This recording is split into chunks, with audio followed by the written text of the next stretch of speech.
I'm going to be talking about violent video games and their effect on children. I feel that the state of Texas should ban obsessively violent video games because it just, I think, causes more violence in the world, but we'll talk about that later. I'm going to talk to you about how video games promote violence, how we can fix this problem, and also the positive benefits that will come from a possible law banning violent video games. Okay, so let's look at how the video games promote violence. It's been proven, obviously we can't prove that a violent video game directly causes violence in kids, but there has been a proven link between the two. Kids that play these games show more aggression and violence in their attitudes and in their lives. Also, the kids that play these violent video games are often less active and less social with friends at school and stuff. Okay, according to a poll done by MSNBC, 81% of kids aged 4 to 17 play video games, most of which are violent in nature.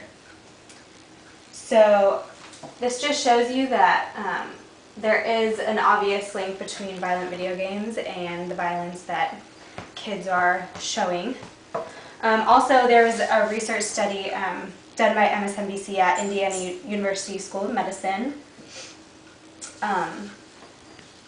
There was a random group of kids split up and put in 2 different rooms, and each group was playing a different game. One was a non-violent video game and the other was an extremely violent video game.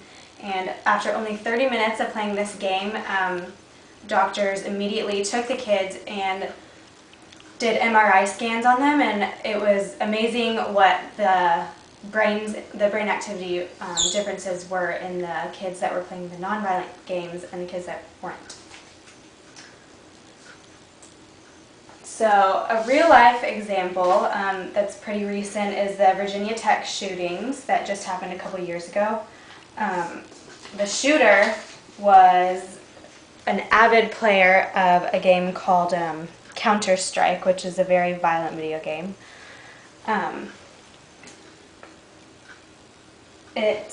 According to MSNBC report, it's a killing stimulator. So pretty much what they're saying is that if this shooter hadn't ever played this game before, he probably wouldn't have had the means or the mindset to go around shooting 32 random people on his school campus. So now that we've looked at how people are affected by these video games, let's look at how we can fix this problem. I think that parents are the most important way to fix it because they can talk to their kids at a young age and not let them play these games in the first place, and they won't ever have that opportunity. So if parents would just sit down with their kids if they do own these games and play the games with them and point out the problems and what's wrong with the games and point out, like, this isn't what is real life and you shouldn't do this in real life, I think that would help. Also, if we could just eliminate violent video games in the first place, that would be the best situation. But I think we should be able to replace it with something better, like, for instance, the Nintendo Wii, which is a very family-friendly video gaming system with games that promote physical activity and interaction with friends online. And according to Nintendo, the Wii is not just a gaming console, it's a reason to come together with your friends and family to play the most popular games.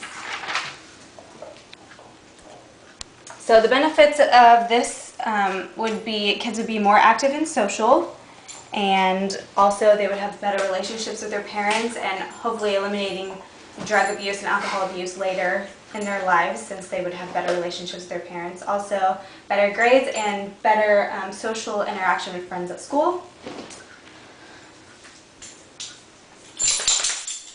So in conclusion, I've presented you with a problem and a solution, and obviously I'm strongly opposed to the selling of violent video games. I think it's wrong and it causes problems. So I'm just going to ask you to email Governor Rick Perry, and his email is right here, and all you have to do is just tell him your opinion and what you think needs to be done. And I think that if we all work together, we can stop violence and make the world a better place.